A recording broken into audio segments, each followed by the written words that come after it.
Ready? Hi, Alan Bunin. It's September 3rd, 2017. This is a dvar Torah I did about a month ago at Herzl that I thought some people might enjoy hearing. The Torah should be interpreted and conceptualized as a book that's written to transform men into Mensches, not a historical documentary. To make the point, a story from the last day of the Vietnam War would be very helpful. The last day a ceasefire had been declared, and our embassy staff was busy shredding everything that they should shred. About 11 o'clock they finished, and one guy looks at the next and says, well, what are we going to do for the next 4 hours of our life? The helicopter is coming at 3 in the afternoon to take us off.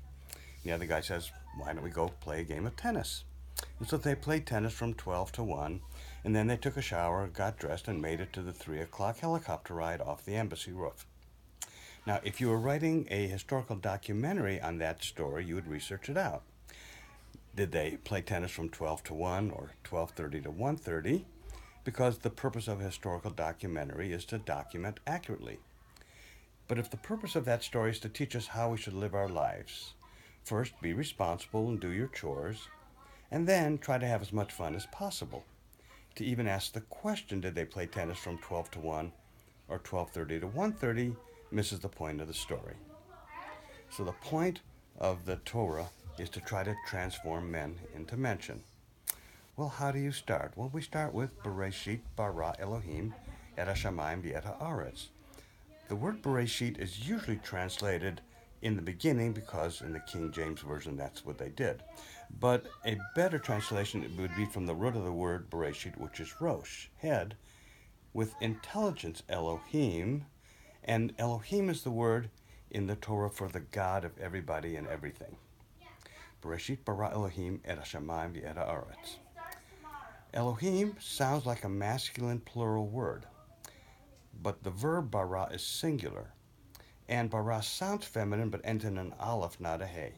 So our Torah is presenting to us a monotheistic theology, and the theological entity does not have a gender.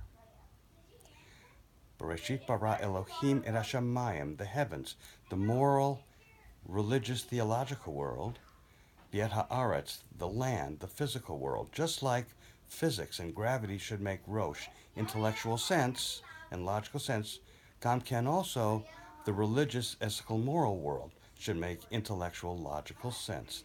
It's an attempt to separate religion from superstition.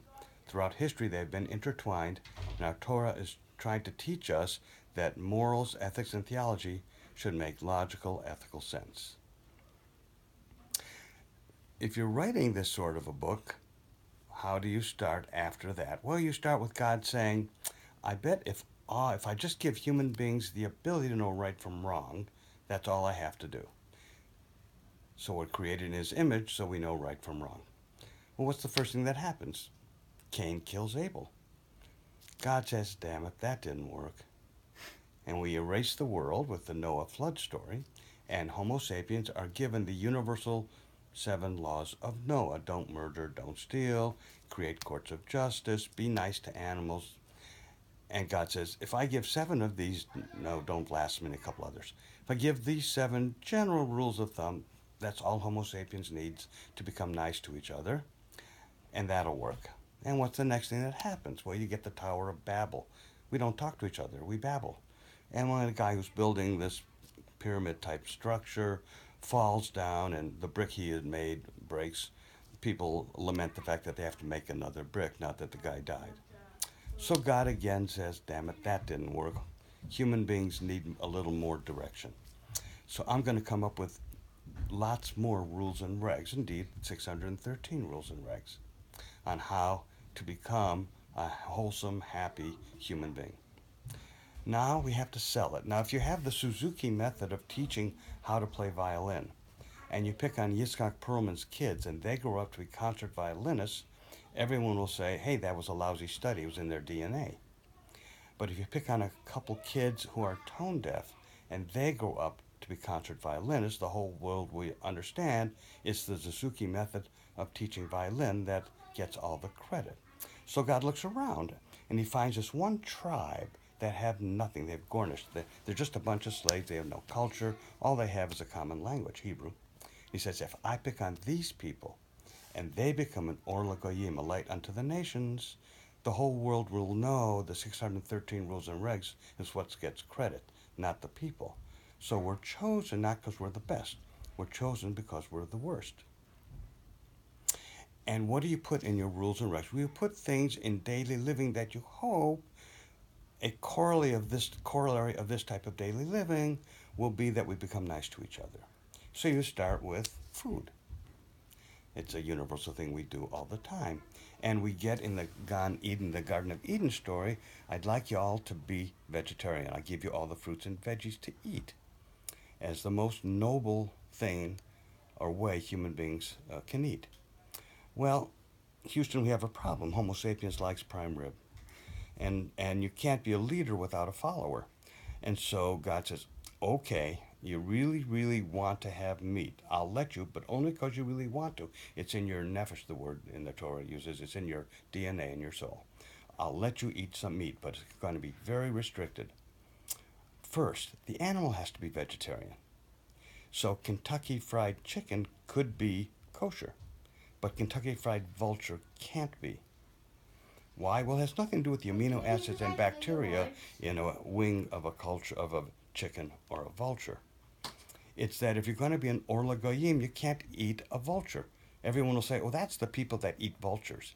And they won't look up to you as a light unto the nations. So it's spiritually yucky to eat vulture. Next, the Torah says, I don't want you to eat the life force of an animal. In biblical times, blood was considered the life force of an animal. And so I want you to salt out all the blood, and we are repeatedly told in the Torah, don't eat blood, don't eat blood, don't eat blood, because it's the life force of an animal. Next, I want you to separate from the meat the milk. Why? Well, because mommy mammals feed baby mammals milk. It's a symbol of life. Meat obviously is a symbol of death. And I want you to separate the two to elevate life. Now, in the Talmud, the question came up, okay, we all understand that cheeseburger is a no-no. What about chicken parmesan? A minority opinion led by Rabbi Yossi said, well, that should be kosher because mommy chickens don't feed baby chickens milk. He was outvoted because they said it would be a little too confusing. Nobody thought it would be confusing to go to McDonald's and have a fish sandwich, even though they put a piece of cheese on it. So remember that all of these rules and regs have a reason. They're meant, halakha comes from holech. It should be a derech eretz to menschlichkeit.